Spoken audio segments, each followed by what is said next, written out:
it is Monday, 24th of October, and we are very nearly at the end of the Japanese whiskey run, and we're also very, very close to hitting the 3/4 point of the challenge, which is quite impressive considering how far we've managed to go. Me, but you've been travelling with me for a fair amount of the way, I hope.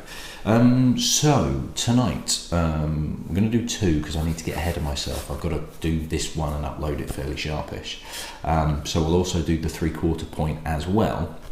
However, normally after each quarter I do a quarterly review, but because I've still got one more Japanese to do after this, what I'm actually going to do is do that one, so that'll be 276, then I'll do the quarterly review and include that one, because then I can look at Japanese whiskies as a section of its own.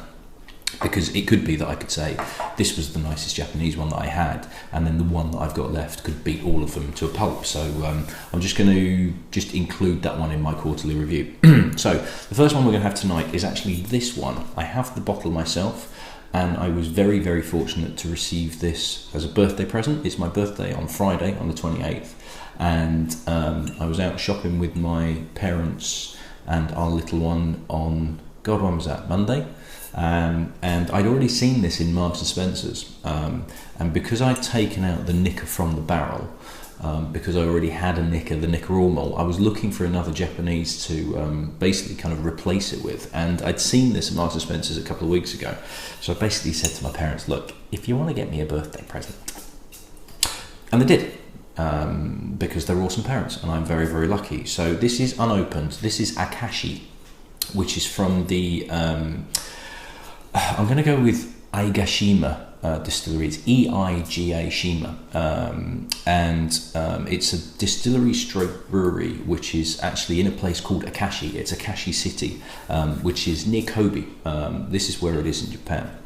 Now, it was a sake brewery and shochu distillery that was established in 1888.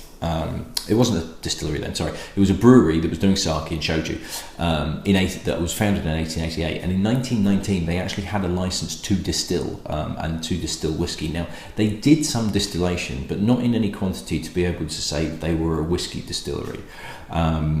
And it wasn't until they moved their facility to a place called White Oak, it was named White Oak in 1984, that they actually started to distill whiskey full on. Now, when I say full on, they still only distill whiskey for 2 months of the year, and there are only 5 people involved in their whiskey production. So there's not an awful lot of this stuff around and about. Now, this is a 50cl bottle.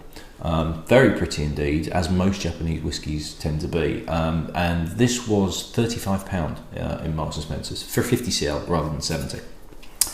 Now, you'll notice that this is a white label, and this is a Japanese blended whiskey, which I'm hoping you'll be able to see quite clearly on the label. And it actually says, now this the Akashi range is distributed by a French company called Le Whisky du Monde, who also did, was it Fujikai?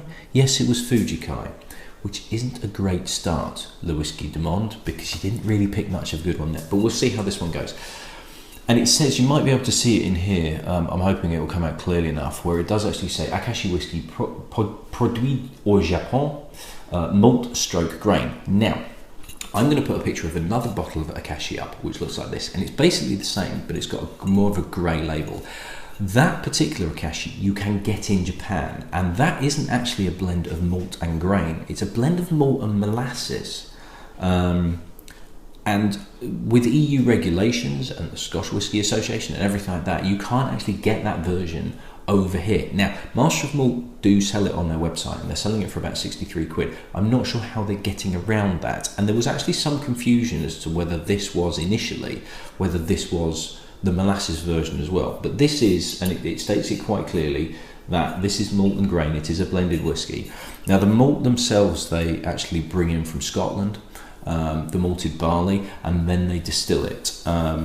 And then mature it in ex-bourbon and sherry casks. In terms of the grain, I don't actually know where that comes from. It's entirely possible that it is local grain. Now, you don't tend to get many blended Japanese whiskies, because grain isn't that prevalent for whiskey making particularly. You've got things like the hibiki, but it's blended whiskey aren't as prevalent as single malts. So some people aren't going to like that noise, because this is a, oh god, and it's falling apart as well. This is a metal cap with no particular sealant on it as well, which is not a great sign. It's quite nice to have the cork and the as it comes out, but unfortunately it's a screw cap on this one. Now the climate around the area around Akashi is actually quite volatile. They have very, very hot summers and surprisingly cold winters. So this temperature fluctuation really gives the interaction with the wood and liquid quite a lot more to play around with, but they lose quite a bit more in terms of evaporation through the cask.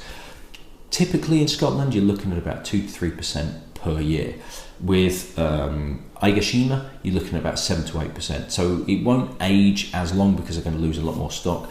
I think we're looking probably the malt whiskies in here at about 3 to 4 year old. In terms of the grain, again, don't know where it's come from, whether it's locally sourced or whether they're buying that in from Scotland as well. Obviously the Taguchi that we had was actually, it was whiskies, but it was Scotch whiskey and grain whiskey from Canada, so whether there's any kind of ties there, I've absolutely no idea. But I'm interested in this. You know, it's one I've never seen before. I'd never even heard of Aigashima Distillery until I started looking at Japanese whiskies for the challenge. You know, essentially it's Suntory and Nikka, and they are the main two, and that's pretty much what you can find. There are, as we've found out, as I did on the introduction, you know, there are a couple of other distilleries around and about, but there aren't many, and they're not particularly big. So with the exception of Suntory and Nikka as well, not that much of it is exported, although that is becoming they are becoming more popular overseas, as Japanese whiskey generally is becoming more popular, but you're starting to find the prices really ramping up. Now, you know, 35 quid for a Japanese whiskey, you could argue, okay, that's actually a very good price for a Japanese whiskey, generally speaking, but it's whether this is any good. Now, this is a birthday present, so happy birthday to me. I'm hoping that I've not managed to persuade my parents to buy me a really crap whiskey. It can't be as bad as Fujikai, surely. Anyway, colouring. It's quite bright, but it's sort of amber-esque, but there's a slight bronze tinge to it as well, almost kind of dessert winey colour, but it does look quite bright.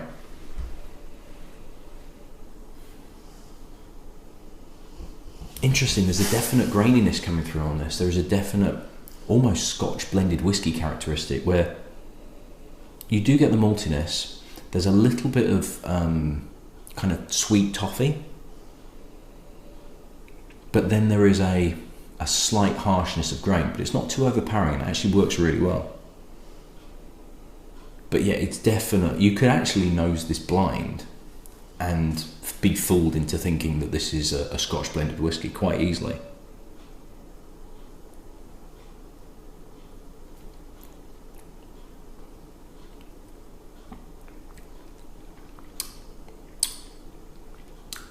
I think I forgot to mention it's 40%, but there is a little bit of a kick at the back of the throat. Almost suggests it's slightly more, maybe like 43.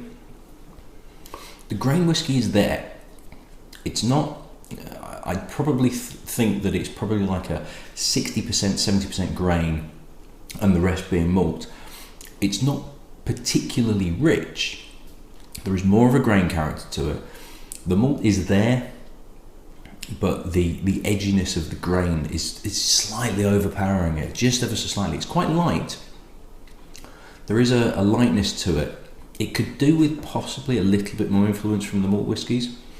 It just needs a little bit more richness. It's not that it's thin, it just feels like it just needs a bit more depth just to counteract that grain a little bit more. It's not that it's unbalanced, it's just slightly out of line.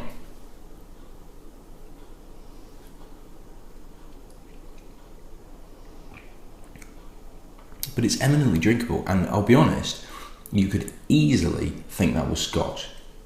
Easily, because of the graininess that's there. And I don't know whether they've added colouring to this, because there is a slight hint of that slightly artificial, not like, and I've said it a number of times, like plasticky sweetness, and there is a little hint of that. It almost suggests to me that colouring's been added to it. I don't know, will it say anything? No, it doesn't say anything, but it kind of suggests to me that they have added colouring to it. It really does. It's equivalent to a half decent Scotch blended whiskey. Now, obviously, a half decent Scotch blended whiskey is about half the price of this. So, you know, you are paying slightly over the odd because it's Japanese, but 35 quid for a Japanese whiskey for a whiskey drinker, if you were wanting to splash out a little bit and you knew they drank Scotch and you knew they were interested in other whiskies around the world, you wouldn't really go wrong with this. There's nothing bad about this. Good God, if you bought somebody a bottle of Fujikai, they wouldn't talk to you even if you were married to them. But with this, it's not mind-blowingly good, but it's not a bad whiskey. It's a decent whiskey, and it's more than comparable to Scotch. It doesn't feel Japanese. I think that's really the disappointing thing with it, is that it doesn't have like the Takatsuru was it felt Japanese. There was a Japanese feel about it. This is, as I say, you could try this blind and think it was a Scotch blend, which isn't a bad thing. It just doesn't really give it any character or individuality about it.